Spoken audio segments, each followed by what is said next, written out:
can't find a man, I can't find a man, I can't find what I want. And it's just like, have you actually done the work to attract what you want? You know what I mean? Have you actually dug deep on why you're not getting the commitments that you want? You know, why you're attracting certain type of men, and what the energy you're putting out.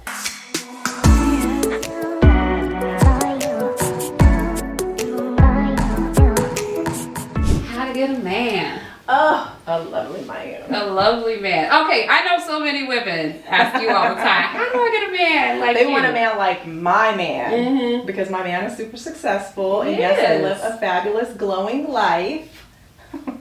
So, okay, let me just share my story really quick, my backstory. I didn't get married or meet my husband until I was 40. I knew my husband prior, but we did not start dating until after I turned 40. I am 46, so my husband and I have been together for the last 6 years. Okay, prior to my husband, y'all, because I'm a manifestor and I can attract, and I know this about myself, I was manifesting all the wrong types of men. Non-committal. Just want to use me for sex. Just want to, you know, I'm the second-hand girl, call me whenever, blah, blah, blah. I needed to understand why my last relationship before my husband's did not work out, because I felt like my clock was ticking. I wanted to get married. I wanted to have another child. I wanted to do all these things. And I attracted a person who was completely non-committal. And that literally broke me, because I was like, I don't have time to go out there and redate again. I don't have time to sit here and get to know who you are again. I was like, I'm done. And that's when I took my 2-year break and I worked on myself. So in doing so, I needed to figure out what it was about me, because it wasn't them. I was attracting these people into my life, and there was an energy that I was putting out there. So what I decided to do was I went and I talked to different men that were not commit to me. What is it about me? Why aren't you going to commit to me? What am I missing? And they shared with me, I had this very masculine type of energy where I don't need a man. Type of mentality. I can do it on my own, which is very odd, because my parents were married for 40 plus years, and I grew up in a household where my mom and dad worked as a team and gave us, my brother and I, a great life. So I saw how my mom treated my dad and vice versa. So, but because I was a single mom raising my daughter, I picked up this masculine trait along the way, like, I don't need a man, I'll do it myself. I'll make my own man. I could da-da-da-da-da-da-da-da. So then when you get with the man and you're dating them and you make them feel less than, you take out their masculinity, I'm not using my femininity in the appropriate way, that's where the clash is happening. So that was one thing. So I learned that about myself and I corrected it. And I was like, hold on, I need to embody my femininity a little bit more, because I do deserve a partner to do this life with, and to help each other to grow. So long story short, this is funny because I shared in the last podcast that my girlfriend and I used to do a gratitude every morning. And I used to be a salesperson selling hair care products. So I could be on the phone all day. And me and my girlfriend were a lot of times on the phone. I'd go into accounts, she's still on the phone, I'm on the phone. But we would talk every day, and we would talk about the kind of relationships we wanted. And I was like, I'm not settling for nothing less than what I deserve. So I made my list, I had my vision board, but more importantly, you guys, I understood how to visualize and play out in my mind my relationship and what it looked like. And lo and behold, I attract my husband after doing the work on myself. And my husband knew me before me doing work on myself. And he says, this one, this is what he used to always say, this one, this Jennifer, I'll meet. This Jennifer, I want to get to know. So it was a shift in my own energy that attracted the person that I was meant to be with. And you guys, I live a fantastic life. MJ knows my husband. I don't want for anything. I don't miss anything. Anything materialistic I can have, anything I want. It's a beautiful life. But more importantly than that, my husband respects me. He does. He gives me space to grow. He gives me an opportunity. Okay, you don't want to do this, babe. Take your time. Let's figure out what brings you alignment in this life. This is what you want in a partner, you guys. You don't just want a man to give you the bag. No. Because those men will find another cuter version of you. Younger, cuter, all that. That's not what you're looking for. You're looking for somebody that you can have great conversations with. Yes. You can laugh with. You can cry with. Who's going to be there for you when shit gets really hard. Because in relationships, shit gets hard, y'all. Absolutely. And you get tired of each other. You get on each other's nerves. But he and I have such great communication, and we're able to talk to one another, and I don't ever feel like I can't be my true self. And that's what you want to manifest. The bag is cool. Nobody wants to date anybody broke. Okay? No, we don't want to date lazy folks. We don't want to date lazy people. We don't want to date people with that kind of mindset. No. So if you are truly looking for a person, a soulmate, who is abundant, who loves their health, who understands who they are, then what you need to do is create your list of exactly what you want. You've been dating a while, you know what you like, you know what you don't like, but also you are evolving, so things that you do like sometimes change later. Make your list, do your vision board, and I tell you, every day, if you could work on yourself a little bit and figure out what it is about yourself that has not allowed you to attract the type of person you want. What would you say? You know, I think that what I hear from what you're sharing is you were willing to do the work on yourself. Absolutely. And it wasn't about, you know, leaning further into that masculine energy. If anything, you honored that and understood where it was coming from, but you really started digging into the work of like, what does Jennifer want, and why am I not attracting what I actually want? Yes. You know what I mean? And you did some raw work. I mean, the fact to go back to your exes and ask them these questions, that is, I mean, I think about, I'm actually on good terms with a lot of people that I've dated. We're not friends by any means, but I don't know if I could actually, I don't feel a need to do that, but I think that it says a lot about your character, you know, and the strength that you have to be able to do that. And then also the intention you had that you wanted to attract the partner that you've always wanted. You know what I mean? And I think some people just aren't willing to do that. No. And I think this is across all ages, except for women in general. Absolutely. I talk to women and it's like, I can't find a man, I can't find what I want. And it's just like, have you actually done the work to attract what you want? You know what I mean? Have you actually dug deep on why you're not getting the commitments that you want? You know, why you're attracting certain type of men, and what the energy you're putting out. And I know for me, I think in terms of my experience, I started to become a bit cognizant about that because I was attracting DIY projects. No offense if you're watching this, but no offense. Fix that. Offense. Yeah. Offense. Shoot. But I was attracting some DIY projects, and I was told over and over again. I was told by these not men, boys, that I was in a sense too good for them. That and I'm like, what? I'm still figuring things out. I'm still learning and growing and evolving. And they're like, no. They're males. They're males, yes. I don't want to call them men. Yeah, I don't want to call them boys. They're males. But these males, I guess in a sense, did me a favor. They would push me away. I mean, granted, there were relations and things like that. But for the most part, multiple males told me, you have a lot going for you. I'm not the one for you. I'm intimidated by that. That's what they're saying. Yeah, they're intimidated by that, or I don't deserve you in a sense. And at the time, I didn't see it that way. I'm like, no, I'll take you as you are. You know what I mean? Like, let's work and build together. Yeah, let's work and build together. No, I'm thankful. Like, there's a Beyonce song. I love Beyonce, but there's a Beyonce song, and it's called "Best Thing I Never Had," and I really connect with that on so many levels because I'm so thankful that I was pushed away.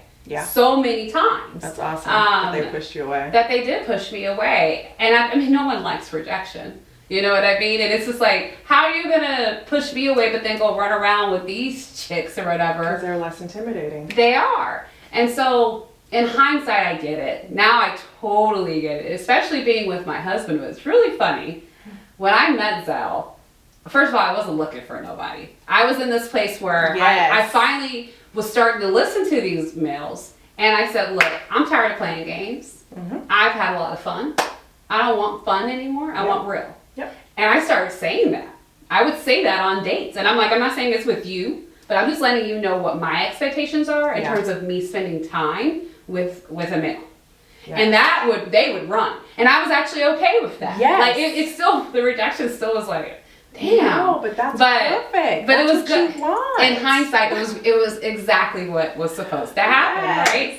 And so when I met him, I went out to a bar, club, lounge, whatever. Cadillac Ranch is the name of it. Used to be at Town Square. Cadillac Ranch. I know. I was at Cadillac Ranch with one of my girlfriends. She was moving to Texas. She was changing her life. So I was like, let me go kick it with my girl before she leaves.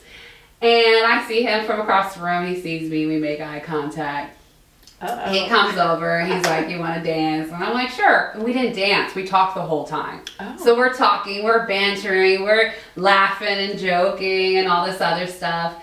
And I won't say everything it was very funny and it was very aligned to our humor now. Right. We're very sarcastic with each other. But we went on dates and we weren't physical. It was very, I wouldn't say platonic, like there was obviously an attraction there, but we kept it very platonic, I guess you could say, in terms of the physical part for a period of time, as long as we could. And it wasn't even, we didn't even talk about it. But I do remember on that first date, we went to go eat.